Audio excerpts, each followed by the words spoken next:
Adaqi sözüm. Şiir. Avtori Teyipcan Eliyov. Avazda Xunçem Rozi. Tang buluqidin issek şarap dep. Yanğaçqa köngülde ümit yalquni. Attık özümüzni çeliş koynuğa. Bolmaymiz endi dep zulmet tutquni. Qıpqızıl qanlarını seldek iqittuk. Dəştlərinin bağrını gül qılmaq bulup. Cudunlar leşkirini urup yıqittuk. Bahar quyoşidin nur almaq bulup. Arzumuz dünyada məngülük bahar. Elişimiz onun vəslini izlep. Biz neçün her nəpəs bolmaylı huşyar.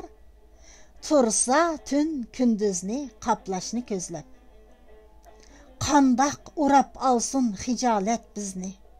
Ösü vassa dilda çiliş tuygusu. Qandaq bozak qılsın cehalet bizni. Bolmasa közümüzde gaflet uykusu. Çekmeyimiz nadamet ene külmekte. Bəxt dilberleri köksünü kerip. Ene süzük məqsəd çağını sürmekte. Quyaş hoş külmekte ufuqni yerip. Memmu çiniqişnin çoğun qaynımıda. Cengi var buvaylar basqan izdimen. Qılca qıngırlıq yok niyet ayğıda.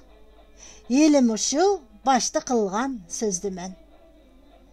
Can vətəngə bərgən otluq qəsimim. Yalqınlıq jürkümdə məngüge yanar. Ölüp kessem meyli qalıdı ismim.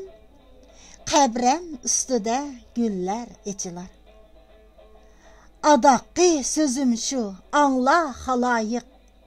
Bu jürkümnün çonqur çin siri. Erkinlik, hörlük kimlerge layıq. Tələb qılsın əcrini manlay təri.